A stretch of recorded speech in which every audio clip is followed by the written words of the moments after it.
Next is multi level feedback queue scheduling.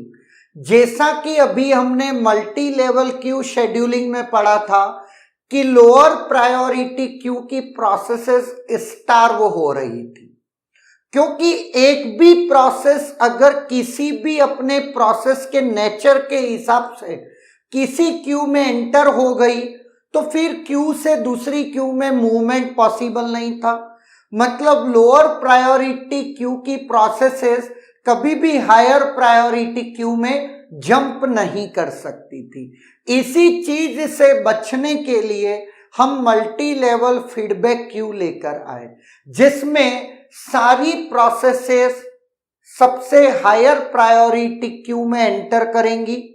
वहां पर एक सीपीयू शेड्यूलिंग एल्गोरिथम हम इंप्लीमेंट करते हैं, like round robin 5 with time quantum 5।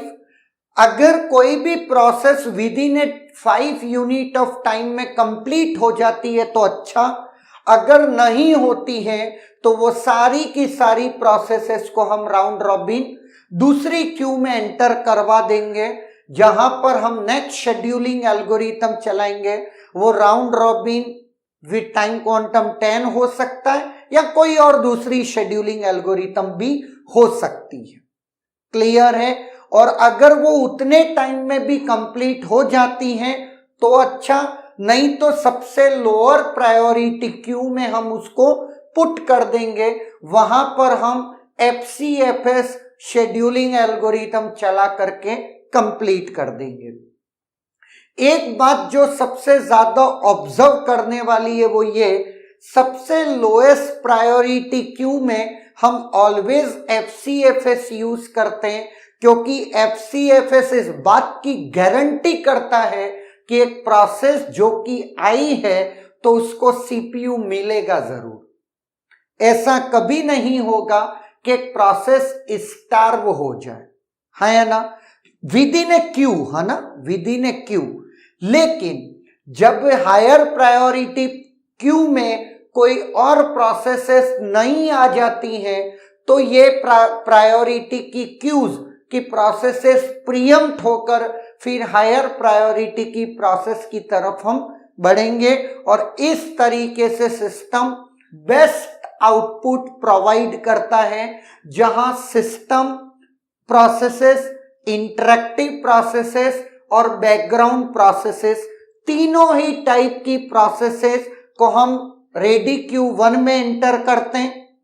अगर मैं सिस्टम प्रोसेसेस की बात करता हूं तो with in A 5 time quantum में वो पूरी हो जाएंगी, तो सारी सिस्टम प्रोसेसेस ऑलमोस्ट आपकी कंप्लीट हो जाएंगी, और जितनी भी इंटरैक्टिव और बैकग्राउंड प्रोसेसेस हैं वो सब दूसरी क्यू में शिफ्ट हो जाएंगी।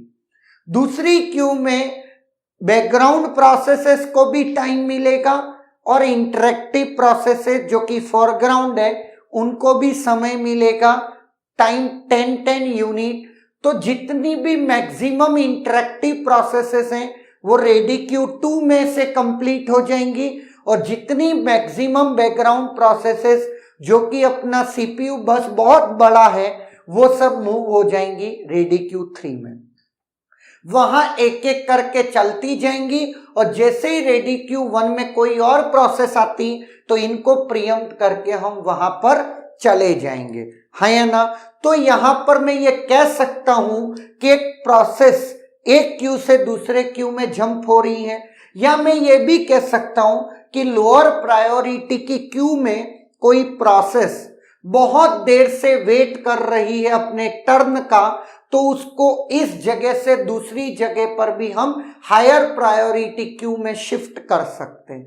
शिफ्टिंग अपग्रेड वे में भी हो सकती है और डाउनग्रेड डिमोट वे में भी हो सकती है।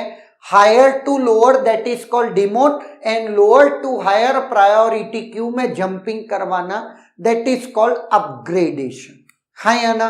तो ये मैं कह सकता हूं it is one of the complex scheduling algorithm जिसमें बहुत सारे पैरामीटर्स आपको कंसीडर करके चलने होते हैं। नंबर ऑफ क्यूज कितनी होंगी जो ऑप्टिमल नंबर हो, कम ना ज्यादा। Scheduling algorithm in each of the ready queue, कौन कौन सी हो जिससे आप बेस्ट परफॉर्मेंस पता कर पाए। Method to upgrade process from lower to higher priority queue, method to demote process from higher priority to lower priority Q.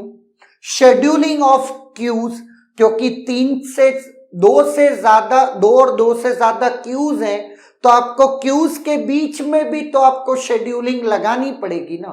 बिना scheduling के लेट आप रेडी क्यू 3 की प्रोसेसेस को शेड्यूल कर रहे हो और अचानक 3 प्रोसेसेस रेडी क्यू 1 में एंटर होती हैं, क्या करेंगे? कुछ तो आपको प्रायोरिटी असाइन करनी पड़ेगी ना। ऐसे सारे चीजों को अगर आपको सोच करके एक एल्गोरिदम बनानी है तो वो one of the complex implementation हो सकता है। That's why it is one of the most complex algorithm. Clear है? और ये जितना भी प्रोसेस है, यहां पर मैं ये कह सकता हूं कि स्टारवेशन नहीं होगा। क्यों?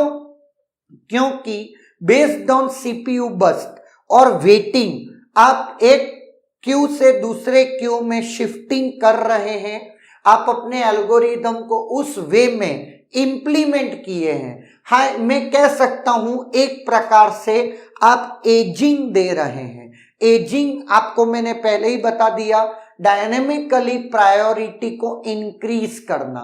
एक टाइप से हम उस डायनेमिकली प्रायोरिटी इंक्रीज कर रहे हैं लोअर प्रायोरिटी क्यू प्रोसेसेस के लिए। Clear? That is all about multi level feedback queue, और प्रीवियसली हमने पढ़ा multi level queue. Is there any doubt?